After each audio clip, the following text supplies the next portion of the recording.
big, important day today.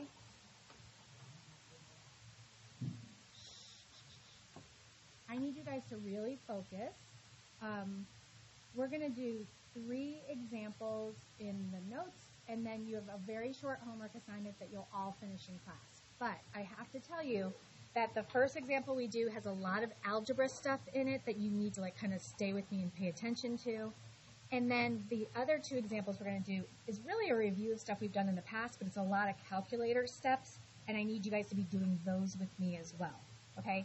Then you'll have really no problem with the homework and finish before the end of the period, okay? So do me a favor, stay with me, pay attention, ask questions if you get lost, and try not to get behind, because then we all have to wait for you, especially when we get to the calculator stuff. The reason I'm telling you guys this is such a big day is because this section, 14, today and Monday, is one of your FRQs on the AP exams, specifically FRQ 2. And I'm going to tell you as we go through it today and Monday exactly what you're going to see when you get on the AP exam. Obviously, I don't expect you to remember this between now and May 13th, but you'll recognize this again when we get to the mock exams and stuff like that, where you're going to have FRQ 2 that's a lot of the same stuff. So it's kind of neat that we know that ahead of time this year. Last year, we had no idea what was on the AP exam. We're lucky this year that we do know.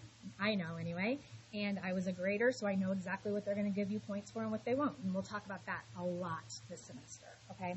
So let's start with, we're working with logs today, exclusively just logs, not exponentials. And this function context and data modeling is code for word problems. Okay, not big deal word problems. But let's look at this first problem, okay?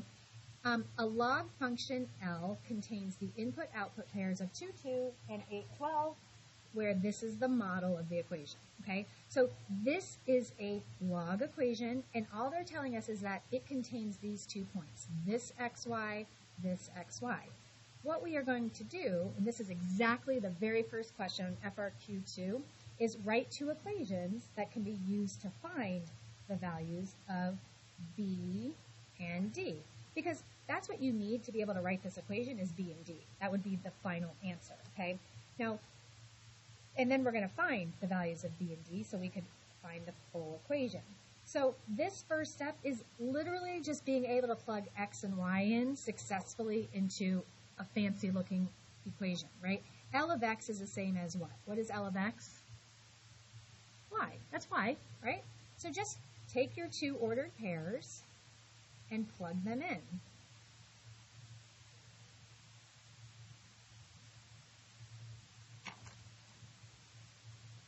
Doesn't matter which one goes first, doesn't matter which one goes second. You just plug them in. So being able to do that successfully is 1 or 2 points, I can't remember right now, on that FRQ. Just being able to plug them in, okay? Then being able to solve them is going to be the second part of that FRQ. And we're going to do that by hand in this problem. And then I'll have a surprise to tell you at the end. And then we'll learn in the second page, the last 2 examples, how to do it in the calculator, which you've already learned before, believe it or not. Okay? So here's the thing, and don't write this. I just want to remind you of something. Way back in Algebra 1 and Algebra 2, you solved something called systems, okay? A system is a set of 2 or more equations, all right? Like, so I'm just making something up. Don't write this. I'm going to do it really messy and really fast, okay? So that's a system. And if I said find X and Y, you had 3 methods. You could graph, substitute, or eliminate. And eliminate would be what we like to use the most. And that's where I might multiply this top equation by -2, the whole thing. Remember, you can do anything you want as long as you do it to both sides. And then you could, remember this elimination, you get -8y equals, what is this, -4, y equals 1/2. Oh, I made up a good one. I just did that off the top of my head. And that would get you your y value, and to find x, you would take that 1/2 and plug it in either here or here and solve for x. It wouldn't matter where you plugged it in. That's what we're doing, is a system right here, just with words in it and stuff, and weird letters, all right? So what we're going to do is try to find B and D using these 2. So I'm going to use that elimination method. In other words, I'm going to multiply my top equation by a -1. That way my d's will cancel, and then I can solve for b. So if I multiply this top equation by -1, I'm just going to write it over here. I would have -2 equals, so multiply the 2 by a negative. This whole thing, look at my pen, that's all one term. That's -5 log base b of 2. You don't make the 2 negative. The whole thing is negative, okay? And then minus d. Should we writing this down? Right? So I just multiplied the whole top equation by -2, and I'm not doing anything to the bottom equation, so I'm just going to bring it over. You want to try and cancel out one of the letters, and that's why I multiplied the top one by a negative, because now when I put these two together, they'll cancel, okay? And I'll be left with only one letter. But let's go ahead and simplify the rest of this. This is where we get some fancy algebra in, so stay with me. I'll go kind of slow to make sure you kind of see what I'm doing. So -2 plus 12 is 10. And be careful right here. Our instinct, you and me both, is, oh, I can just cancel these, right? You can't cancel these. Remember I said, this is all one thing, this is all one thing, okay? But one of them has a 2 and one of them has an 8. It doesn't matter that this one's negative and this one's positive. You can't cancel them because they're not identical, like a positive and a negative d. If these are both the same number in here, yeah, you could cancel them, but they're not. So I'm just going to put them together. Just like if you have x minus y, you can't subtract it, so you would just write x minus y. That's as far as you could go. So I'm going to just write this all together. And it doesn't matter which one you put first or which one you put second. I'm going to put the bottom one first, just because it's positive, and then I can just subtract the other one. So let me give you a second to write that and make sure you understand what I did right there. I just put them together, but I wasn't able to actually subtract them. And remember our goal here. We're trying to find b and d, right? We're trying to find b and d. That's what we're doing. And we've eliminated the d. So in this problem, we're trying to solve for b. There's a lot going on in this problem, right? There's a lot going on. So I need to kind of focus on what is there something I can do? And I know that this next step would be hard for us to see, but hopefully we'll see it. And that is, I can factor out a 5 out of both of these logs, like this. Factor out the common factor of 5. Remember, you can do anything as long as you're following the algebra rules, and I am. I just took a 5 away from the 2 logs on the right side. And I'm slowly peeling the layers away from the right-hand side, because now that we've factored the 5 out, we can divide both sides by 5.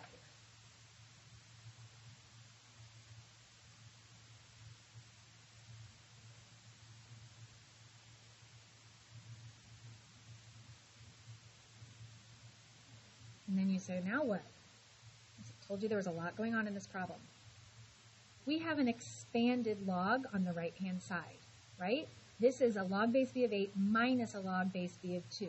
We can utilize the quotient property that says subtraction and division go together. So I'm going to write this as a single log. 2 equals log base b, just write log base b one time, and then we would have 8 divided by 2, which is 4. Now, we're almost there.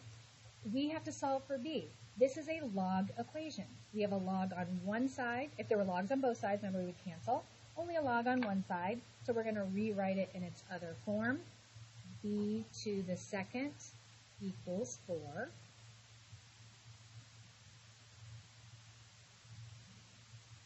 What's the last step? Square root. Good job.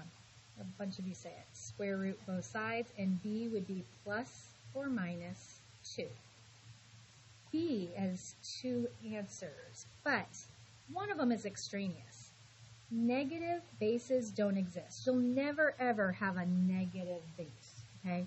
So you can get rid of the -2, and then b is positive 2 is the one we'll keep, right? Now that you have b, just like just like back in algebra, I could have taken this 1/2 and put it in here or here, it doesn't matter, and then solve for x. Same thing, I can put this 2 in here or here and solve. One of them looks easier to me, so I'm going to choose that one, and that's the top one, and I'll show you why in a second. But either one would work, okay? Either one would work. So all I did was I plugged in the 2 right there. And the reason I liked that one better is because we have that one property that says if you have the same base and the same argument, remember we started calling that an argument yesterday, it equals 1. So log base 2 of 2, that whole thing just equals 1, and 1 times 5 is just 5. And now we just have one more step to get d by itself. Subtract 5 from both sides, and d is -3. So this example just asked for the 2 letters. Sometimes it'll ask, like the one in the homework that we'll do together, says put the, like, give the equation. So you would plug the 2 and the -3 back in, and that would be your final answer. Okay? Now, that was a lot of work. A lot of work. Here's the good news. Here's my little present to you. On the AP exam and on my quiz next Friday, I don't make you do any of this. And the AP doesn't make you do any of it. Why? The way you will do all of this is with your calculator, and I'm going to remind you how to do that on the next page. All of that would have taken like 30 seconds. Okay? Why are we still practicing this? Because it's good to keep our algebra skills honed. We don't know when we might have something like this, and it's good to practice, okay? But I am giving you the good news that you don't have to do this on the exam or my quiz, all right? What will you have to do? Let's go to the next page. I'm bringing back stuff that we did a while ago, and I've been pleasantly surprised today how many people remember the calculator steps. As I've always told you, and it's true, and I know you believe me, even if you don't want to admit it, the more you interact with your calculator, the faster it is for you to recall it when you need to. And this is that moment. You're going to be, I think, surprised at how much you remember from other problems. So what we're doing is determining the equation of a log regression formula. What is that talking about? So here we have a table of values. This is a whole bunch of inputs and outputs. Okay, whereas we only had 2 sets of them here, right? One set of xy, one set of xy, we have a whole bunch. What we're going to do is put this in our calculator, list 1, list 2, and we're going to find the log regression. Guys, regression is your y hat. It's a model that, it's a prediction that models the data as closely as possible. What we're going to do is put this in our calculator, and then I'm going to show you how to have your calculator spit out this answer for you, okay? So let's do that. Clear your RAM. I need all of you doing this with me. We have 2 that we're going to do together, and then I promise you, you're going to get your homework done unless you're goofing off or something. So clear your RAM, y'all. Oops. And go to, anybody remember where we start? Stat. Right. Stat. Then what? Edit, enter. Right? So everybody type in your X's and your Y's. Be careful. You want to make sure you don't make any mistakes, because then your answers will be off. Raja, you should be typing. Do you need a copy of these notes? I have an extra. You leave it at home or something? Here, you can have this page too. The one I just did, so you don't have to reread it. Jump in with us right here.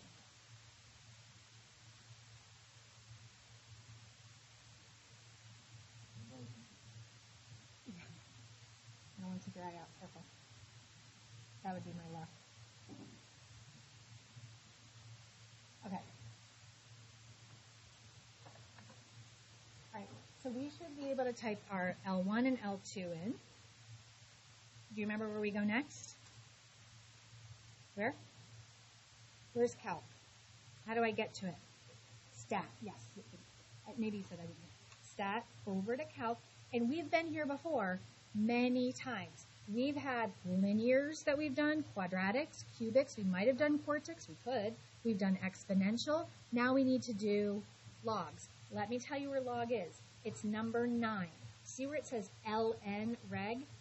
How close to LIN that is? It's scary, okay?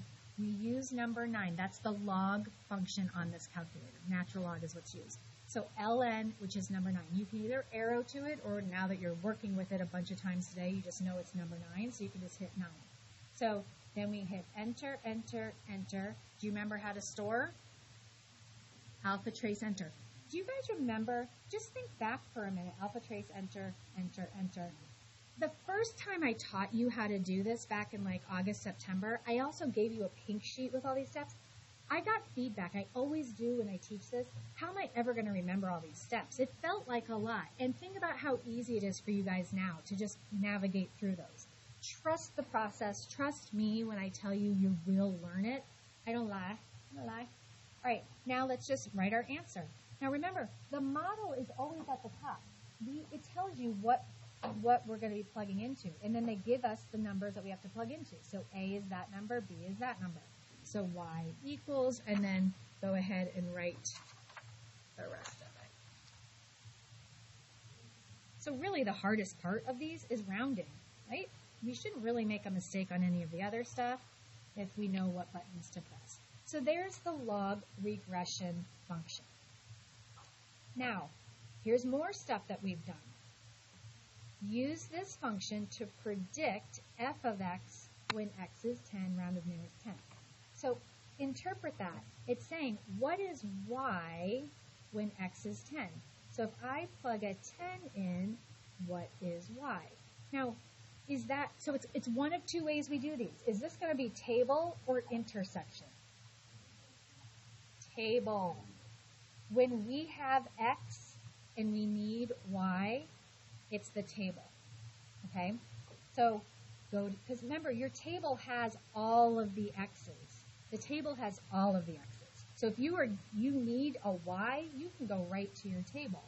X is 10, scroll down to it, and round to the nearest tenth would be 8.1. It did say round the nearest tenth. I don't like that she does that in the homework. I guess it's okay for practicing. On the AP exam, it will all be 3 places for everything. Okay? The last part of this question, what is the residual? This is another bringing back from the past. So I'm going to remind you of that. Residual is one of the things on your formula sheet. Okay? So I'm going to write it out. If you want to write it out, go ahead. Residual is y minus y hat. Y is your actual data. Y hat is your predicted data. Predicted could also be called the model or what you get in your calculator. Okay? So if I go back, I could call this y hat. Now, I don't care if you use the hat symbol in statistics. They're really picky about this stuff. We're not in this class. But that is a model. That is what, this is your actual data. And I'm really making a big deal out of this because really the only questions I got in the homework was, wait, which one is which? Actual data is that table of values. You're given some data. That could be real world stuff, like wind speeds or something. What? Say it again. Predicted, yep. So here's actual. Predicted would be what you get from the model, okay? So the residual here, I'm being lazy and using par, would be, so they're asking for this one. This is the actual data. It came right out of the chart. So the y value is 4.5. That's my actual minus my predicted. Where am I going to find the predicted y value when x is 4? Where am I going to find that? In my table. Yep, good. Right there. Okay? Like, I want to make sure you guys understand this. Well, I'll come back to that. Why am I going out all the places? Because anytime you have control over when you round, and we do right now, we can round at the end.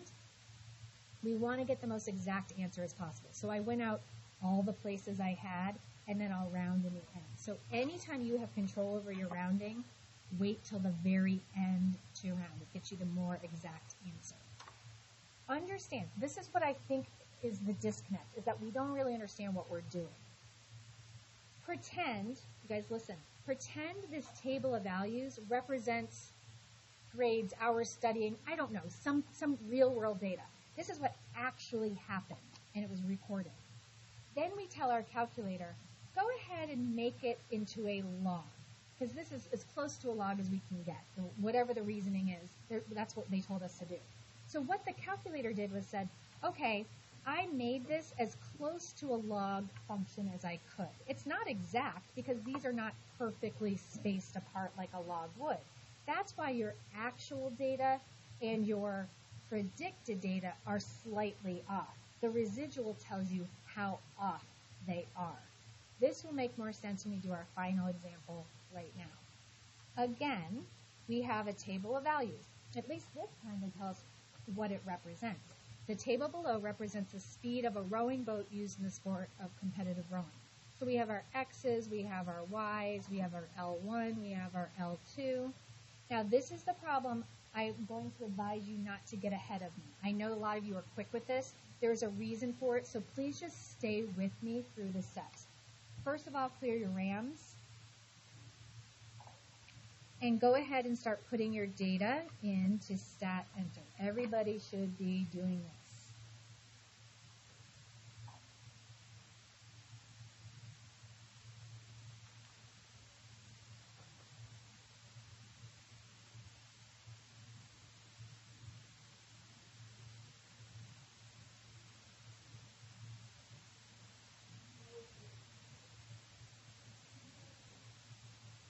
And I always do a quick scan, make sure I did it right, didn't hit a wrong button, because you don't want to have to go back and fix something.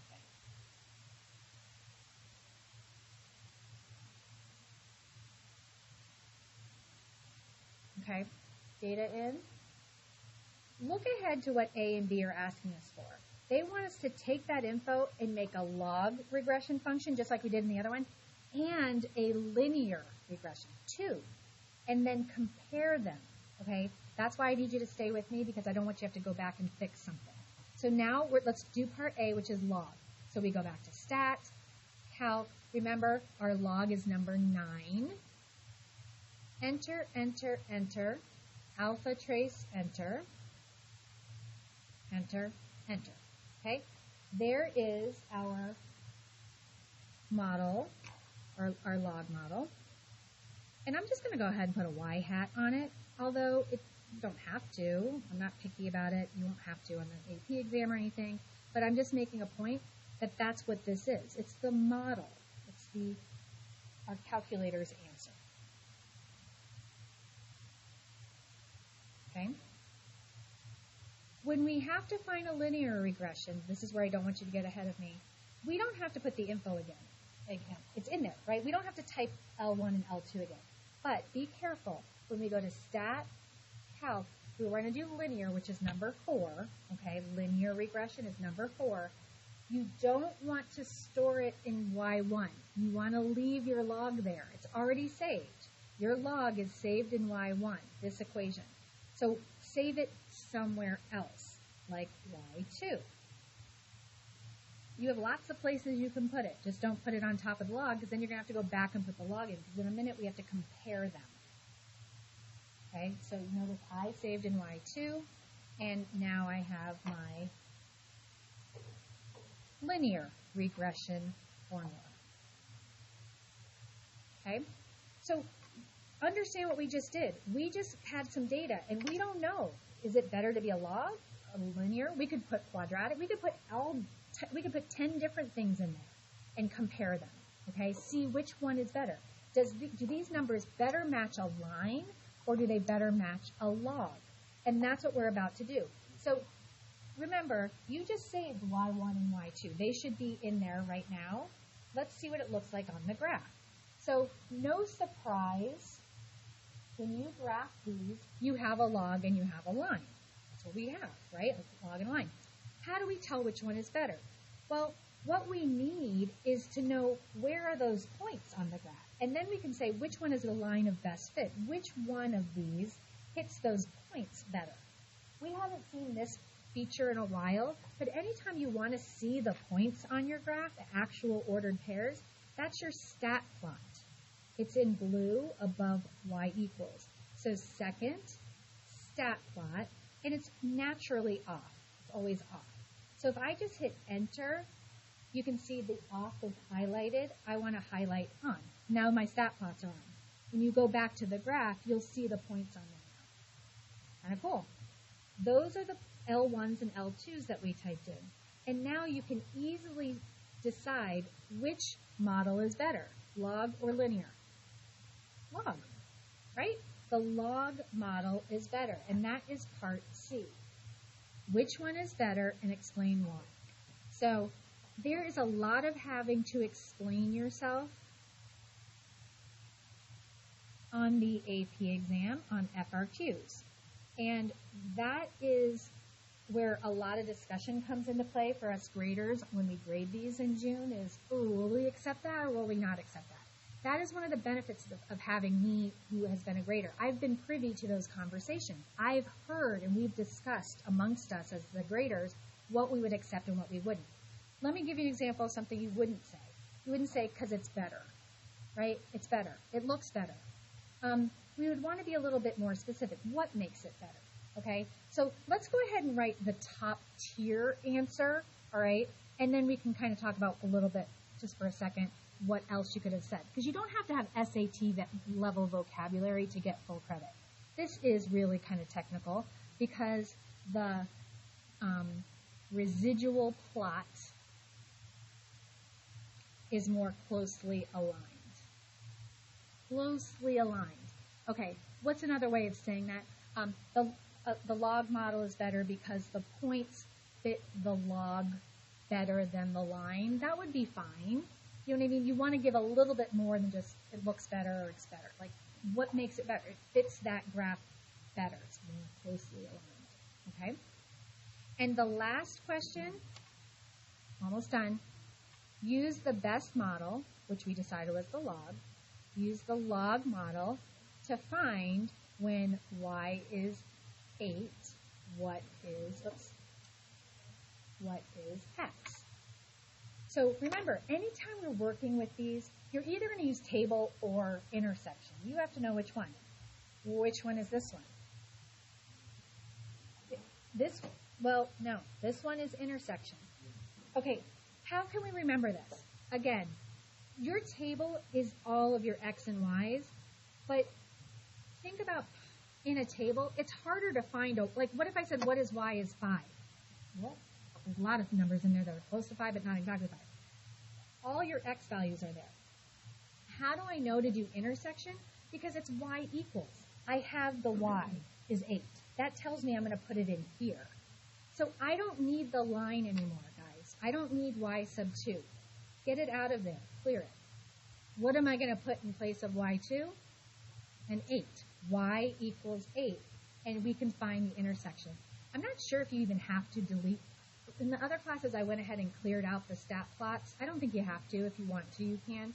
But I'm going to leave them in there because I don't think it matters. What I need is the intersection. And I don't see it. I know I need to move my window over to the right some more. So make sure you can see the intersection. Now I can. Second calc, 5, enter, enter, enter, and we get 12.484.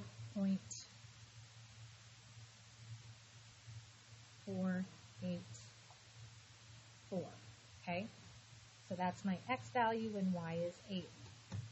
Explain the meaning of it. What does that mean? Okay, now I got to go back up and look. This is my time, all right, and y is 8 is the speed. So it will take about or approximately, let's just round it, 12.5 minutes.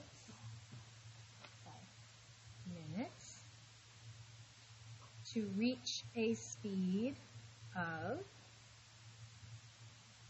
8. 8 what? You know, we were debating it. I was like, miles per second? I don't think that's right. It doesn't matter if you don't know. You can use the label they put. Okay? I think it's meters per second. right? Does that make more sense? Not miles. Maybe. Okay. So we want to start practicing how do we explain things and asking me if you want to, would this do? And if I don't know, I'll find out for you because you want to get all the points you can on those FRQs, right? And we're going to practice a ton. All right. Let's go to the homework, which is on page 166. I told you we're going to do one more by hand, and I'm going to do it with you, and that's number 3.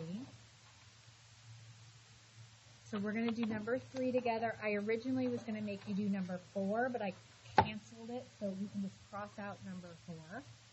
And then you just have 3 problems after that to do with your calculator.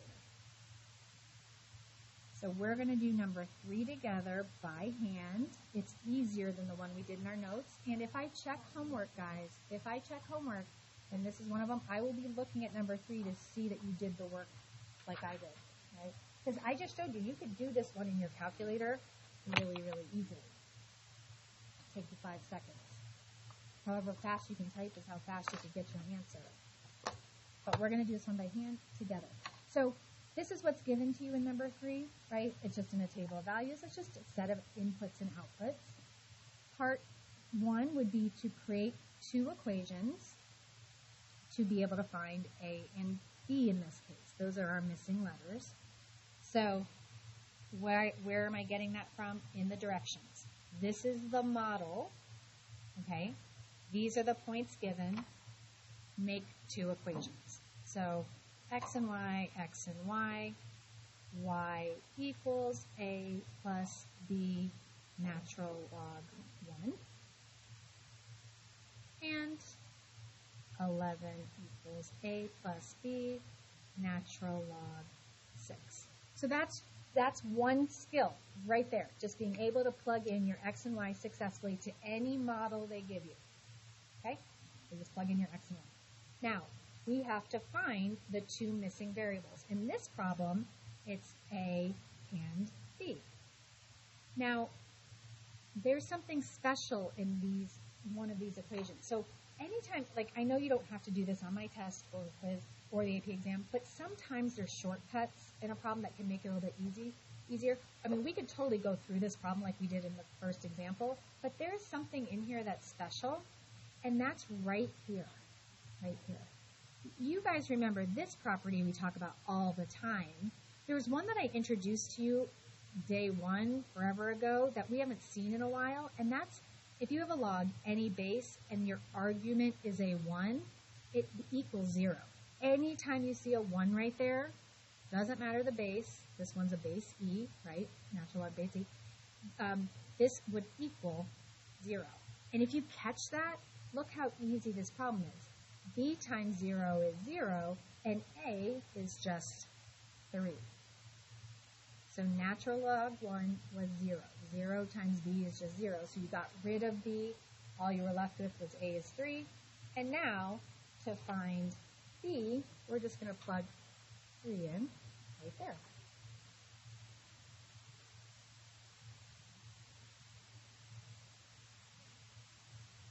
Solving for B. B needs to be by itself. What's my first step? Subtract 3. Good.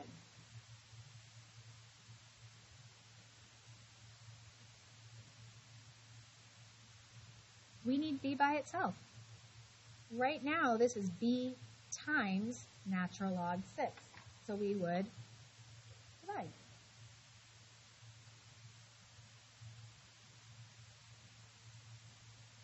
So this is my exact answer, but it's a real world problem, or actually it's, we would have to have a value, so we wouldn't leave it like that. We would put that in our calculator. So 8 divided by natural log 6, and round it correctly would be 4.6. Nope. 4.465. And it didn't ask for A and B, it asked for the equation. So just plug